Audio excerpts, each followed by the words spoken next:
So myself and Jackie Detona are going to give some deck suggestions for the sprinkling start of spring and slash in bulk.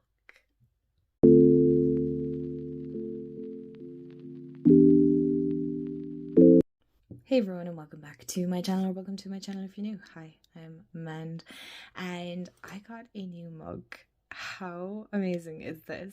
It's just a regular human bartender, right? If you've watched What We Do in the Shadows, then you'll get the reference to Jackie Detona.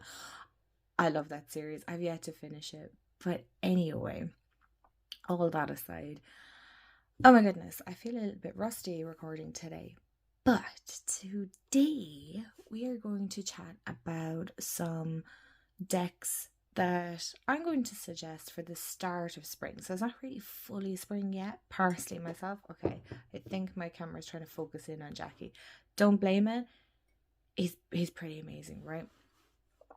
But because we're just at like the start of spring, right? We're not really in spring just yet, so it's like, you know, the hints of it, like the daffodils are kind of blooming a little bit, or certain flowers. I'm not a florist, so I wouldn't be the best at naming other flowers that come up, but I wanted to kind of suggest some decks that maybe if you're like me, you kind of struggle with this time of year, going, okay, what decks would I like to work with? What would work for the season? Especially if you're a seasonal based reader like myself. It depends on maybe like whether it be even the moon phase or just the season in general. I've noticed in the last couple of years, I definitely tend to lean more seasonally reading.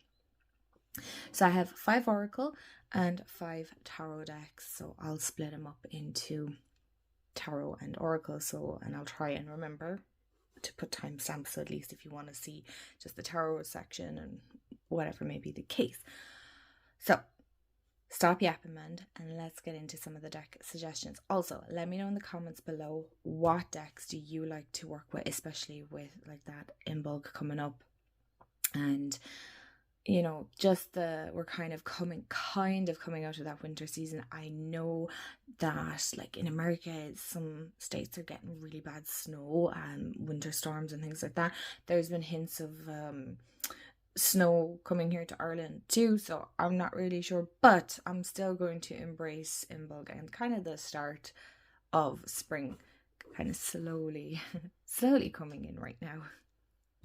Okay, we're going to start off this section with Tarot first. And of course, I'm going to suggest Seasons of the Witch Winter Tarot. This is a journey through Yule and Imbolc, so it's really a great way to capture the essence of leaving kind of winter as such behind. It is and it isn't. It's kind of like, because I definitely feel up until March, there's definitely that element of winter still, personally, I think myself. Now, I do find the guidebook quite good in this. I love the way we have like our little description and then our divinatory meaning, and then also you have Winter's Wisdom. Not every card meaning has that, but I really do like the way this guidebook is laid out. It's very short and some sweet, simple, to the point. Sometimes we just need that. So this is Winter Tarot by Seasons of the Witch, but it really does encapsulate the coming of spring. So we're not fully there yet. A lot of us might still have snow. We might still have frost. I know here in Ireland we still get frost. And so this one kind of captures the essence of it, right? That's what I feel like with this deck. It really captures the essence and the feelings that we might have, or that we might even experience. You might live in the most picturesque place like this, and you know, it might resonate a lot more, but I'm definitely getting the sense of it being reminding you to still slow down.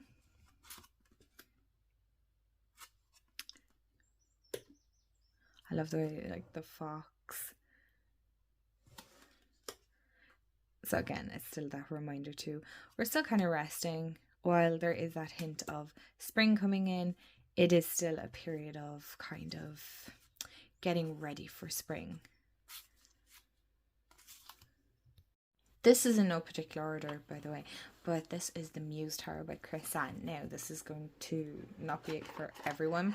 I realize that my choices are probably very eclectic, but my choice in decks would be very, I don't want to say unusual because there's nothing really unusual about it, but it's definitely very, I seem to have picked very whimsical decks. That seems to be coming up a lot this year. Whimsical living, all that kind of stuff.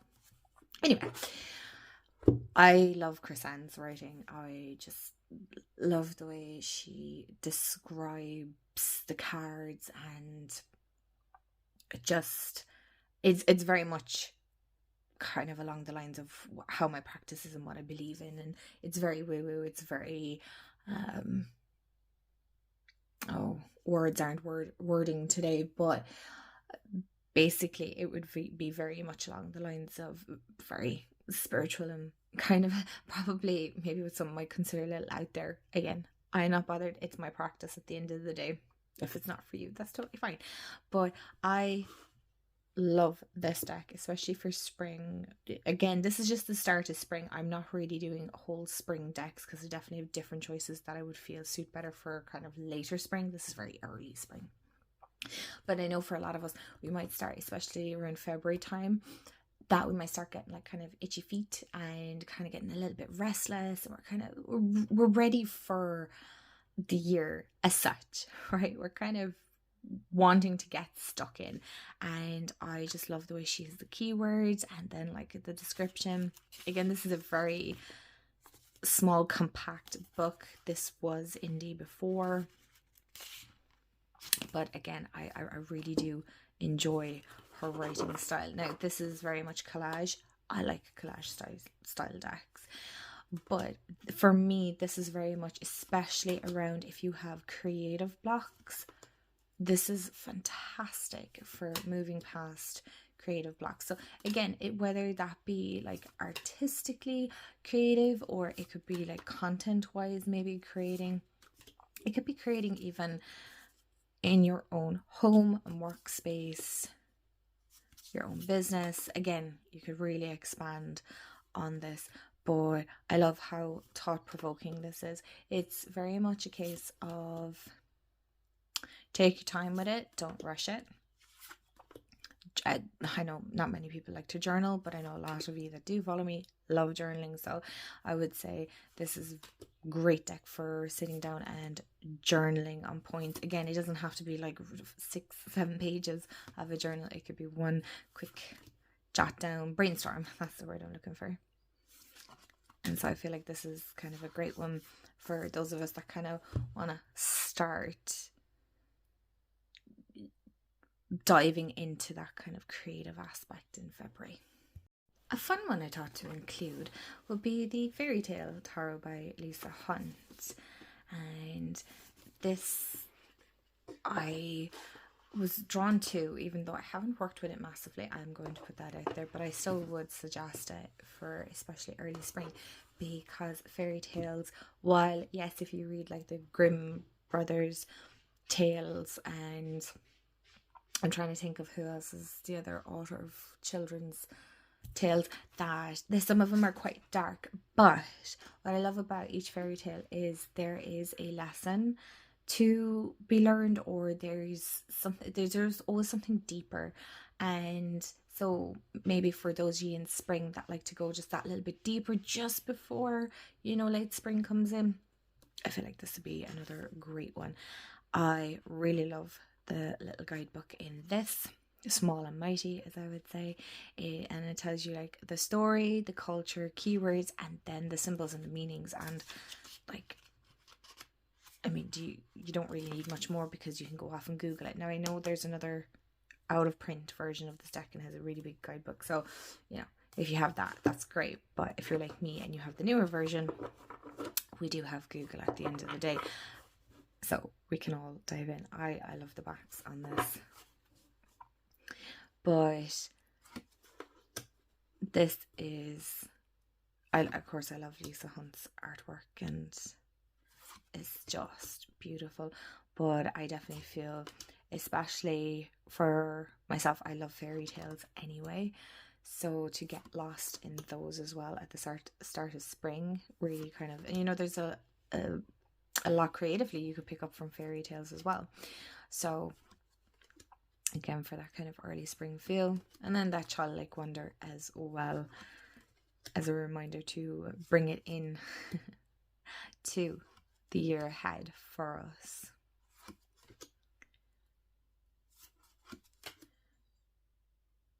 And there's a lot of perspective to be gained from fairy tales and even folklore and myths and legends.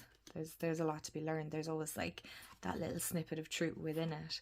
And so I feel like coming up to spring, that, you know, there's maybe a few things that we need to uncover before we can start moving forward towards the year ahead. Next one is the Phantasma Tarot by Paulina Fay. This is my one and only Paulina deck. And I have to say, I am kind of wanting to get another one. But again, I'm definitely being mindful of this year. So I'm not doing a low buy, no buy, but I'm definitely conscious buying. This is such a dainty, it's very small deck.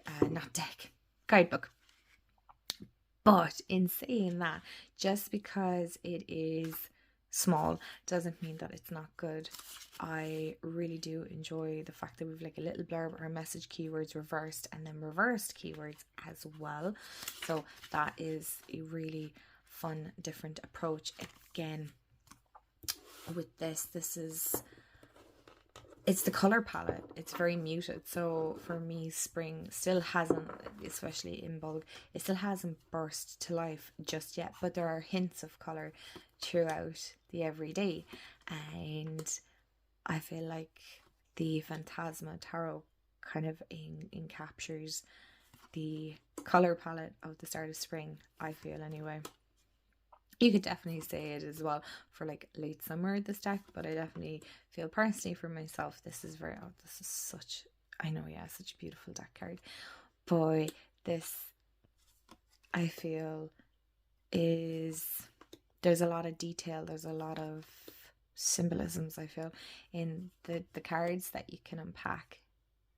Not much symbolism, but still enough to let your intuition roam free. And I'm very much of the aspect of intuitive reading. And like, I mean, but it's again, the color palette for this, it's just like the world is waking up, it's taking its time. There's nothing too in your face about it. It's not loud, like I feel like summer decks would be very loud, or even late spring, but this is very much, I feel, the energy of early spring. Oh, this is beautiful. And last but certainly not least on the tarot aspects, Tarot of Mystical Moments by Catherine Wellstein. I always find this one such an interesting deck. It's definitely one that I find I reach for more at the kind of start of the year, not so much during the summer months for some reason. I'm not really sure why. Well, I could nearly give a guess, because again, I feel like seasonally this reads very well. I'm so sorry about my cat. But again, this is another small and mighty guidebook. It's literally just like a little blurb of information, upright and reversed meanings. Great little guidebook. But really it's the deck itself, because again, sticking along the lines of intuitive reading, this is very much an intuitive deck. It's very unusual and unique in its system. Okay, so it's not the kind of standard, I suppose you could say, for a tarot deck. But what I love about this is it's unique to itself, and that's what I feel like spring is. It's unique for every one of us. So some of us might see it more the start, especially of February. It's more winter. Some might see it more as like the start of spring. Again, it depends how you practice, but I definitely feel like this captures a bit like the winter tarot, that it captures the coming out of winter and into spring. It has that kind of darkness with pops of color. It's very dreamlike,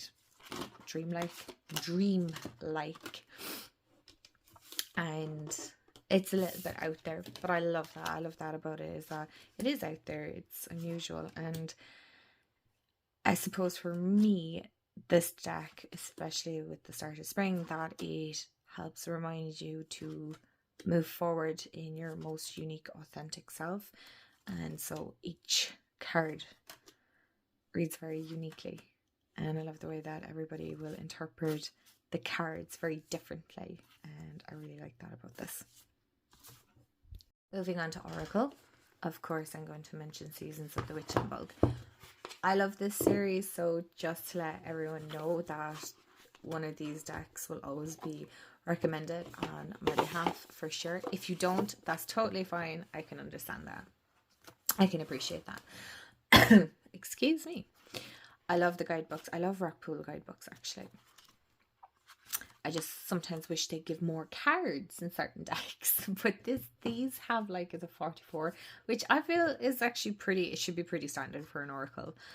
But I love the way we have like the picture of the card. It's not necessary. I think this is more for aesthetics for me personally, but it's not actually necessary for a guidebook to be good. So we have our keywords. I love the keywords on this. And then you also have like a little verse on the card, and it's also in the guidebook. And then you have your description, and then like a ritual as well, so connect to your higher self bat. And then not every one of them, I'm trying to see, not every one of them has a ritual, but there's like different. Oh, here we have like Bridget, which is a very interesting interpretation of Bridget. But again, this is just the great essence of Imbolc. I feel like if I was to suggest just the one deck, I suppose it would be this. But I'm also aware that not everybody likes the series. But as you can see, it's not fully spring. It's still that hint of winter throughout. So it's like the start. And that's what I really love about this, is it's reminding you that we're not full on straight into spring. We don't need to spring straight into action. It is early. It is the start. There's no need to. I love that. Thunder, winds, and soul. So we're still in that kind of winter period. But again, like that, we have that sprinkling of spring coming up. Again, that's an interesting interpretation of Bridget. And I will show you why I think that's interesting in the next deck. The Bridget Oracle. And why I find the Bridget picture from the Imbolc deck is because Bridget is very much redheaded. Right? She's very much that maiden energy of Ireland, of the, goddess Bridget. I don't personally see her as a saint, but I know as time has gone on, Ireland having been made a very Catholic country, she was then kind of made a saint more so than a goddess. And look, that's a whole video for another day if anybody ever wants to hear my thoughts on that, because I'm actually reading a very good book. It's called Old Ways, Old Secrets, about pagan Ireland. Very interesting. If you're interested in learning more about pagan Ireland, definitely. I'm nearly like 100 pages into it. It's so extremely good and very informative, but not too over the top. Anyway, so I find the fact that, one second, can I get it here? I'm just making it. Here we go. And I do find that Bridget's energy comes up a lot for me. I don't see many people talking about working with her energy.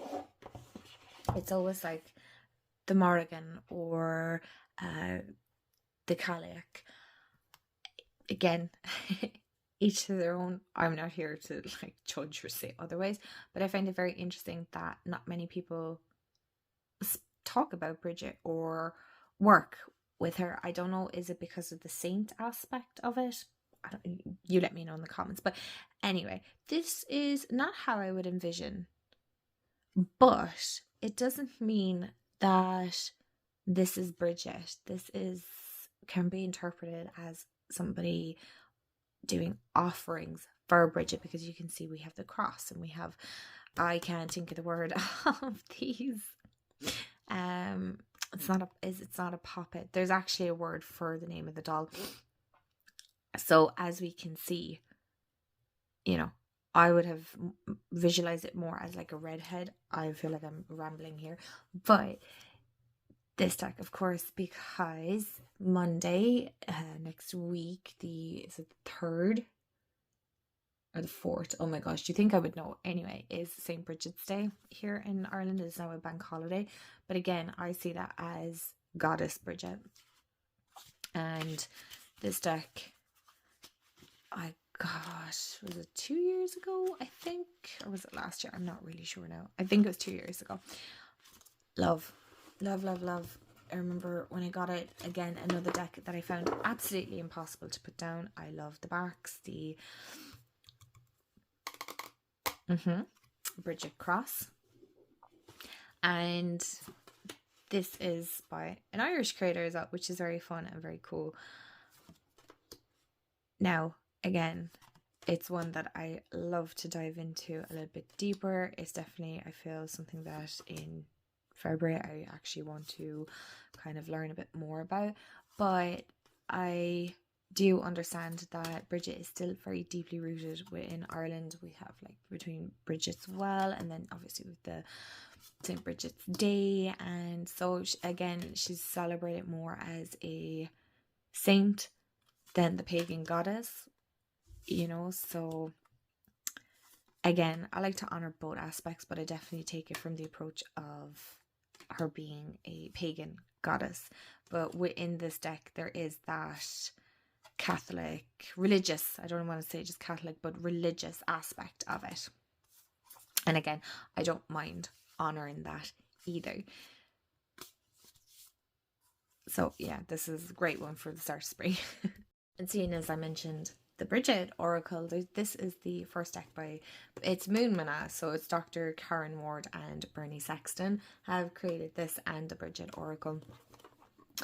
And by the way, can I just state straight away, these are my own opinions. They weren't sent to me or anything like that. They were bought, and the other one Jamie got me for my birthday. So one was a gift and one was I bought myself, which is this one. And I'm really leaning into very much Celtic pagan direction at the moment. It seems to be what's piquing my interest, and so I'm kind of just I'm going with it. I'm honoring that. Again, this guidebook is pretty much the same. Oh, we have different readings, and this is beautiful for embracing the different sacred sites in Ireland, the different goddesses, the moons. Oh, look, there we have the Monaghan. We have like the different festivals. So we have Lunasa, and then sacred sites, moon phases, and I really love this deck because it's nice to have something. I can't stay too long on that one because YouTube, but it's really nice to connect with a deck that is very much of your home country and where I live, and things that I would experience, or what's the word, or listen to stories I would have listened to growing up and whatnot. There's our goddess Bridget, and yeah, so I feel like this is another great one, especially the Fire Festival is so cool. The Hill of Ushnak, we went 3 years ago, I think, at this stage. It was so amazing. But yeah, I feel like this is another great one, especially with the way my interest is peaking. So it's very much of the Celtic pagan Ireland. So again, just to encapsulate that, I would definitely recommend the Celtic Moon, especially if you're into sacred Ireland and the pagan way and things like that. Okay, so I'm going to suggest this as well. You might be sick of it. Okay, that's fine. Skip ahead. I love this deck. Oh my gosh, I still have cards on top. But this is by Liz or Elizabeth Riley. Fabulous, another Irish creator. I love finding Irish deck creators. It's such a joy, honestly. It's so great to be able to say, hey guys, this is an Irish creator, how fun is this?